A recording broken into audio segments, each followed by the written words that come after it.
రాజస్థాన్లో Jaguar air craft crash అయింది. ఇది ఇండియన్ ఎయిర్ ఫోర్స్ కి సంబంధించినటువంటి జాగ్వర్ ఎయిర్ క్రాఫ్ట్ క్రాష్ అయింది. దాంట్లో 2 ఇండియన్ ఎయిర్ ఫోర్స్ పైలట్లు కూడా మరణించారు. సో నేను జరిగింది ఇది. యాక్చువల్లీ జాగ్వర్ గురించి మనం మాట్లాడలేము సార్. నిజానికి మొన్ననే ఎయిర్ ఇండియా ఫ్లైట్ క్రాష్ ని చూసాము. సరే, అది వేరే ప్యాసింజర్ ఫ్లైట్, అది వేరు. బట్ ఇదేంటంటే జాగ్వర్ కానివ్వండి, మిగ్ కానివ్వండి, ఇవి నిజానికి చాలా సంవత్సరాలుగా వీటిని వాడుతూ వస్తూ ఉన్నారు. ఫ్లయింగ్ కాఫిన్స్ అంటూ ఉంటారు కదా వీటిని. MiG-21 was flying coffin for us. Correct, MiG-21. ఇప్పుడు జాగ్వర్. సో ఒకసారి ఈ ఫ్లైట్ క్రాష్ గురించి అండ్ జాగ్వర్కి రీప్లేస్ చేయాల్సిన అవసరం ఉందా, ఎందుకు ఇంకా వాటిని కంటిన్యూ చేస్తున్నాం మనము, ఒకసారి డీటెయిల్స్ చెప్తారా? సాయి గారు, మనకి భారతదేశానికి వీఆర్ ఫైటింగ్ 2 front war అంటాం. 2.5 అయితే నక్సలైట్లు. అవును. ఇప్పుడు now we're fighting 3.5 front war. అవును. నక్సలైట్స్ కొంచెం డల్ అయిపోయారు ఇప్పుడు. సో 3 front అని పెట్టుకుందాం మనం. 3 front వార్లో బంగ్లాదేశ్ వచ్చారు కొత్తగా. బంగ్లాదేశ్ వచ్చింది కొత్తగా. ఎందుకంటే పాకిస్తాన్ వాళ్ళు వెళ్ళి మనకు అక్కడి నుంచి పుల్లలు పెట్టడం మొదలు పెడతారు. దాని ఇంపాక్ట్ మనకి ఇంకో 6 నెలల తర్వాత తెలుస్తుంది సాయి గారు. ఇప్పుడు జరిగిన క్రాష్ గురించి మీరు అడిగారు. జాగ్వార్లో ఇది I think is the 6th crash this year. 12 months అని తీసుకుంటే, ఇయర్ కాదు 12 months అని తీసుకుంటే దిస్ ఇస్ ద యాక్షన్. ఈ IAF trainer air craft Sai గారు, ఇది is not a fighter air craft. Jaguar fighter air craft single seater. ఇది ట్రైనర్లో 2 ఉంటారు, అంటే ఒక ఎక్స్పీరియన్స్ మనిషి ఉంటారు. In this case it was a squadron leader who was reading it. Trainer ఒక ఫ్లైట్ లెఫ్టినెంట్, అంటే ఇక్కడ మన హకీంపేట నుంచి పాస్ అవుట్ అయ్యి ఒక 2-3 సంవత్సరాల తర్వాత వాళ్ళని రెగ్యులర్ ఫ్లయింగ్లో తీసుకుంటారు. దాని తర్వాత వాళ్ళు ట్రైనింగ్ ఇస్తారు ఒక్కొక్క ఎయిర్క్రాఫ్ట్ మీద. దాంట్లో తర్వాత వాళ్ళ కాన్ఫిడెన్స్ వచ్చినప్పుడు, వాళ్ళ ఎగ్జామ్ అంతా పాస్ అయినప్పుడు వాళ్ళు ఇండిపెండెంట్గా ఆపరేట్ చేయనిస్తారు. కానీ ఈ రాజస్థాన్లో ఈ జరిగిన క్రాష్లో చురు అని చెప్పి ప్లేస్ 2 చనిపోయారు. చాలా ట్రాజెడీ. ఎందుకంటే ఒక ఎయిర్ ఫోర్స్ పైలట్ని ట్రైన్ చేసి తీసుకురావడానికి గవర్నమెంట్ ఖర్చు చేస్తున్న డబ్బులు ఆల్మోస్ట్ 6 నుంచి 7 కోట్లు. ఒక ఎయిర్క్రాఫ్ట్ కాస్ట్ ఇంకా ఎక్కువ ఉంటుంది. కానీ ఎప్పుడు ఎయిర్క్రాఫ్ట్ పైలట్స్ దగ్గర ఏం చెప్తారంటే, అబ్సల్యూట్ నో ఛాన్స్ ఉన్నప్పుడు కూడా మీరు ఎజెక్ట్ చేసేసేయండి అంటారు. కానీ ఈ కేసులో ఎందుకు ఎజెక్ట్ చేయట్లేదు తెలియట్లేదు. ఎజెక్ట్ ఎందుకు చేయలేదు అన్నది ప్రాబ్లం. ఎక్కడ ఎజెక్ట్ చేయడం అంటే అసలు నిజానికి బయటకు వచ్చేసి పారాషూట్లో ఒక బటన్ ఉంటుంది వీళ్ళ ఎజెక్ట్ బటన్. దాంట్లో బ్యాక్ బోన్ దెబ్బతింటుంది పెద్దగా. In fact out of next 1 year వీళ్ళు ఫ్లై కూడా చేయలేరు, అంత ప్రెషర్ ఉంటుంది అన్నమాట. జీ ఫోర్స్ ఉంటుంది మీ బాడీ మీద. అట్లీస్ట్ సేవ్ అయిపోతారు. మెడికల్ కండిషన్ ఉన్న రిటైర్మెంట్ తీసుకుంటారు, లేకుంటే మళ్ళీ రికవర్ అయ్యి తర్వాత వస్తారు, లేకుంటే గ్రౌండ్ డ్యూటీ చూసుకుంటారు. కానీ ఈ జరిగిన యాక్సిడెంట్లో కూడా ఇది మార్చ్ దాంట్లో ఈ జాగ్వార్ తర్వాత జరిగిన యాక్షన్లో March 7th ఒక జరిగిన సాయి గారు ఇట్లని. జాగ్వార్ అప్పుడు అటాక్ ఫైటర్, ఇది ట్రైనర్ ఫైటర్ ఎయిర్క్రాఫ్ట్ పంచ్కులా అని చెప్పి ప్లేన్లో ఒక రొటీన్ సార్టీ. ఈ ప్లేన్లో ఎట్లా సాయి గారు కాన్స్టెంట్లీ ఫ్లై చేస్తూ ఉండాలి వీ పైలట్స్. వాళ్ళు ఎంత ఎక్స్పర్ట్స్ అయినా కానీ they have to keep flying. కానీ April 3rd రోజు ఇంకొక జాగ్వార్ గుజరాత్లో జామ్నగర్లో, దాంట్లో ఫ్లైట్ లెఫ్టినెంట్ సిద్ధార్థ్ యాదవ్ ఆయన చనిపోయారు. సో రెగ్యులర్గా జాగ్వార్ క్రాష్ అవుతుంది. This is a 40-year-old aircraft Indian air ఫోర్స్లో.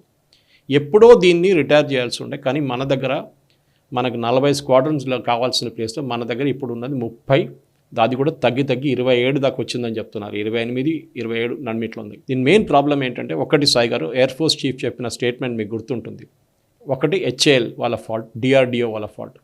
కొత్త ఎయిర్క్రాఫ్ట్ వీళ్ళు తయారు చేస్తున్న ఎయిర్క్రాఫ్ట్లో తేజస్ కానివ్వండి, తేజస్ నెక్స్ట్ వర్షన్, ABCA కూడా వీళ్ళు ఇంకా డ్రాయింగ్ బోర్డ్ స్టేజ్లో ఉన్న AMCA అయితే. మల్టీ మోడల్ ఎయిర్క్రాఫ్ట్ అది కూడా రావట్లేదు, తయారు కావట్లేదు. అది అన్ని డ్రాయింగ్ బోర్డు మీద ఉంది, డిజైన్లు ఉన్నాయి, టెస్ట్ నడుస్తున్నాయి, కానీ జరగట్లేదు. సో జాగ్వార్ని 70s భారతదేశంలో ఇండియన్ ఎయిర్ ఫోర్స్ వాళ్ళు తీసుకొచ్చారు.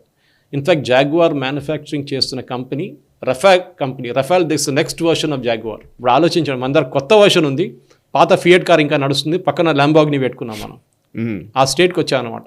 అది ఎప్పుడో ఫేస్ అవుట్ చేయండి. మీరు చెప్పినట్లు ఫ్లయింగ్ కాఫిన్స్, MiG-21 ఎప్పుడు ఫ్లయింగ్ కాఫిన్స్ అంటుండే. మన అభినందన్ ఫ్లూ MiG-21, అది ఎప్పుడో అవుట్డేటెడ్ అయిపోయింది. In fact jaguar India's only country, మిగతా 6 దేశాలు దాన్ని డీకమిషన్ చేసేసారు ఎప్పుడు. కానీ మన దగ్గర చేయలేకపోతున్నాం, ఎందుకంటే మన దగ్గర ఎయిర్క్రాఫ్ట్ లేదు. 10 సంవత్సరాల యూపీఏ గవర్నమెంట్లో మనం ఒక్క ప్లేన్ కొనలేదు బయట నుంచి.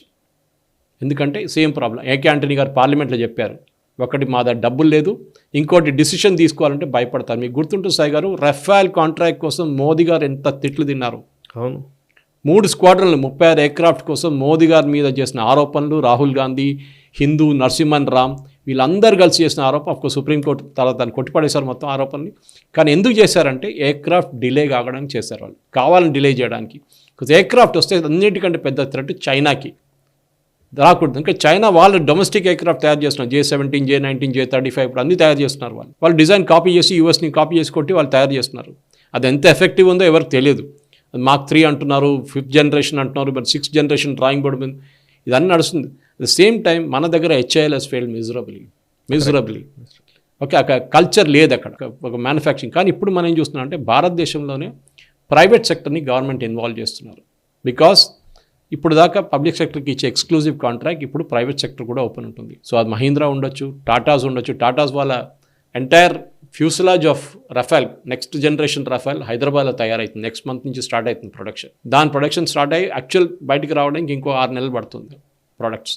కానీ చూడండి, ఆ ప్రొడక్షన్ ముందే ఇక్కడ ఉంటే 10 సంవత్సరాలు ఉంటే మనకు ఒక మినిమం ఒక 35 స్క్వాడ్రన్లు ఉంటుండే మన దగ్గర. ఇప్పుడు 35 స్క్వాడ్రన్లు లేవు. At the same time multimodal aircraft కానీ అది కూడా మనం డెవలప్ చేయలేకపోతున్నాం.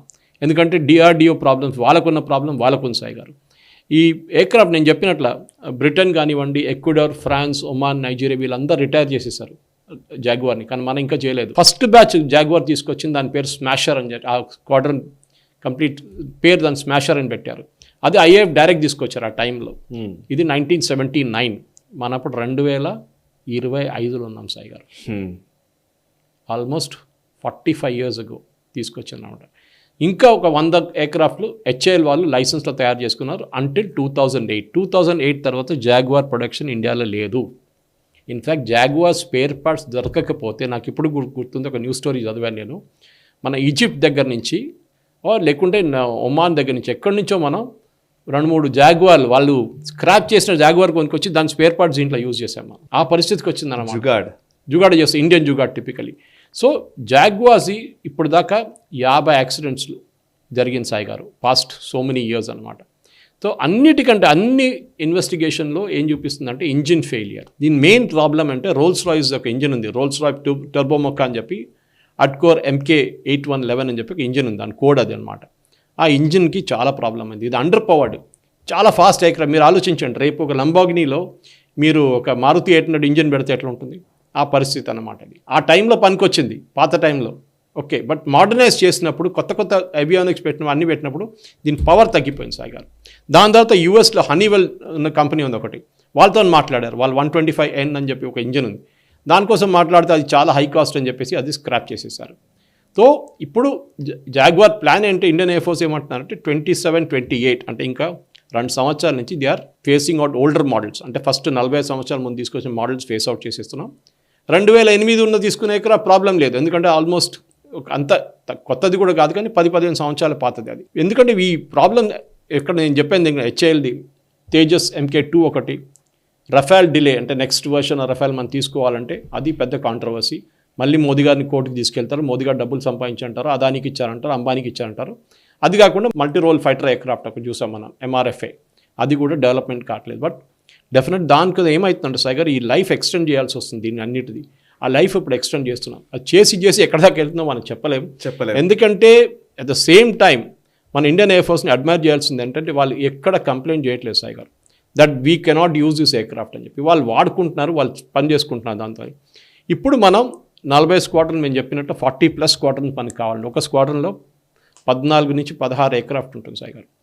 రఫాల్ తీసుకొచ్చినప్పుడు కూడా మనం 3 రఫాల్ సెట్ తీసుకున్నాం అప్పుడు ఫ్రాన్స్ నుంచి. ఒకటి మనం పాకిస్తాన్ వైపు పెట్టుకున్నాం, రెండవది లదాఖ్లో పెట్టుకున్నాం, మూడవది అరుణాచల్ ప్రదేశ్లో పెట్టుకున్నాం.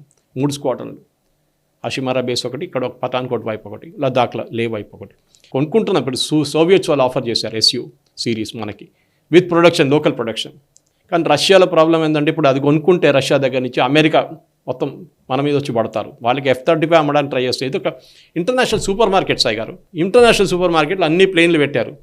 మీరు ఇది కొంటే నేను ఇది ఇస్తాను, మీ కొంటే నేను ఇస్తాను, దీంతోపాటు ఇది ఫ్రీ ఇస్తాను, ఇది డిస్కౌంట్ ఇస్తాను. ఇది టిపికల్ మార్కెటింగ్ ప్లాయ్ అన్నమాట అది. సో డెఫినెట్లీ జాగ్వార్ది మీరు సడన్గా మీరు జాగ్వార్ని తీసేస్తే భారతదేశంలో ఉన్న ఎయిర్క్రాఫ్ట్ కేపబిలిటీ తగ్గిపోతుంది. ఇండియన్ ఎయిర్ ఫోర్స్ సడన్గా చేయకూడదు, మెల్లమెల్లగా దాన్ని దింపాలి. ఎస్పెషలీ పాత ఎయిర్క్రాఫ్ట్ 35 years 30 years ఉన్న ఎయిర్క్రాఫ్ట్ని ఫేస్ అవుట్ చేయాల్సిందే. కానీ దాని తర్వాత మీరు ఏం చేస్తారనేది కొత్తగా అర్జెంటుగా ఏం కావాలంటే, మనకి 3 స్క్వాడ్రన్లు కావాలి ఇప్పుడు. అది మీరు సుఖాయ్ తీసుకుంటారో, రఫాల్ తీసుకుంటారో, లేకుంటే అమెరికా ఇస్తున్న M-35 తీసుకుంటారో దాని మీద ఉంటుంది. అమెరికా M-35 చాలా ఎక్స్పెన్సివ్, $100 million. దానికి ఉన్న ప్రాబ్లం దానికి ఉంది, మన అందరికి తెలుసు. చాలా మటుకు ఫిలిపీన్స్ నుంచి, మిగతా కంట్రీస్, ఈవెన్ యూరోపియన్ కంట్రీస్ నుంచి F-35 ఆర్డర్స్ క్యాన్సిల్ అవుతుంది. సో ఇప్పుడు మనం చూస్తుంది ఏంటంటే, చాలా అన్నిటికంటే as a close comment Sai గారు, రష్యా యుక్రెయిన్ వార్లో చూపించింది ఏంటంటే, మనకి ఫైటర్ ఎయిర్క్రాఫ్ట్ కాదు అన్నిటికంటే ఇంపార్టెంట్, మనకు కావాల్సిందంటే లో లెవెల్ పెనిట్రేషన్. అది ఇజ్రాయెల్ కూడా చూశారు మనం. డ్రోన్స్ కానివ్వండి, మిసైల్స్ కానివ్వండి, ఇది పనికొస్తుంది. కరెక్ట్. బికాజ్ ఒక ఎక్స్పెన్సివ్ ఫైటర్ ఎయిర్క్రాఫ్ట్ ఎంతబడి ఒక హీట్ సీకింగ్ మిసైల్ పెడితే అది ప్లేన్ ఎక్కడైనా పోయినా కానీ దాన్ని వెళ్ళి కొడుతుంది. అది సడన్గా మీకు ఒక $50 మిలియన్ $60 మిలియన్ ఎయిర్క్రాఫ్ట్ పోతుంది. ఏది ఒక $1,00,000 2 లక్షలు 3 లక్షల మిసైల్ వచ్చి కొట్టి దాన్ని. ఇది ప్రాబ్లం అన్నమాట. So we have to change. Ukraine Russia war, Iran Israel war, మన పాకిస్తాన్ భారతదేశం ఆపరేషన్ సింధూర్, ఈ మూడిట్లో ఏం తెలిసిందంటే ఫైటర్ ఎయిర్క్రాఫ్ట్ కావాలి. Yes we need it, but దాని ఇంపార్టెన్స్ తగ్గింది. సో మోదీ గారు ఒక బ్యాలెన్సింగ్ చేయాల్సి వస్తుంది. ఇప్పుడు మనం చాలా మటుకు డ్రోన్స్లో ఇన్వెస్ట్ చేస్తున్నాం, మిసైల్స్లో ఇన్వెస్ట్ చేస్తున్నాం, కొత్త టెక్నాలజీలో ఇన్వెస్ట్ చేస్తున్నాం. దాంతోపాటు ఎస్ జాగ్వార్ని పక్కన పెట్టి మనం కొత్త ఫేజ్ తీసుకురావాల్సి వస్తుంది. అది బహుశా ఇంకో 2-3 సంవత్సరాలు పడుతుంది. దాని తర్వాతనే మనం దీన్ని కొత్త రేంజ్ తీసుకురావచ్చు. Correct sir.